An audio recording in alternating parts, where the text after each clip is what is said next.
ទិដ្ឋភាពស្មើនឹងស្រស់ស្រាយណាបងប្អូនទាំងអស់គ្នាពេលរងាចម៉ោង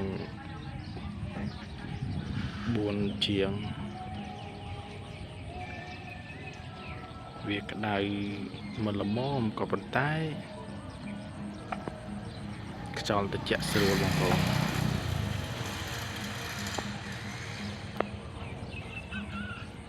ស្ដាយ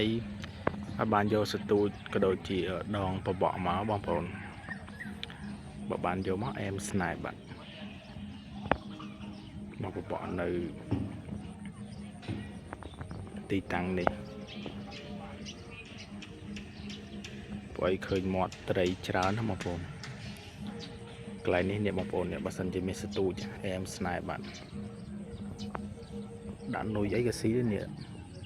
ហើយត្រីត្រីធម្មជាតិបងប្អូន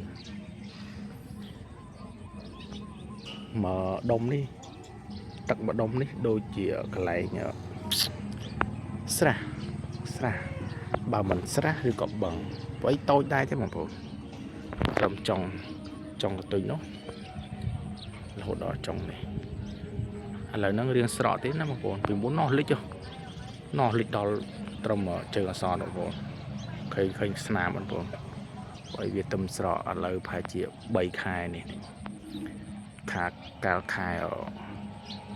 11ខែ10ឯហ្នឹងទឹកអូឡើងខ្លាំងណាស់បងប្អូនទឹកលិចបងប្អូនលិចទាំងផ្លូវលើនោះលិចទាំងអស់ហើយវាច្រាលមកពីលើមកវាលិចខាងតំបន់នេះលិច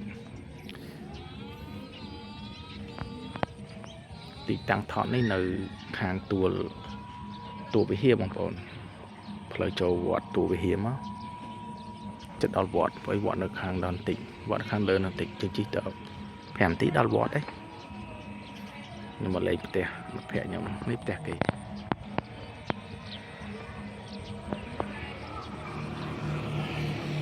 ស្រស់ស្រាយបងប្អូនអើយត្រជាក់ស្រួល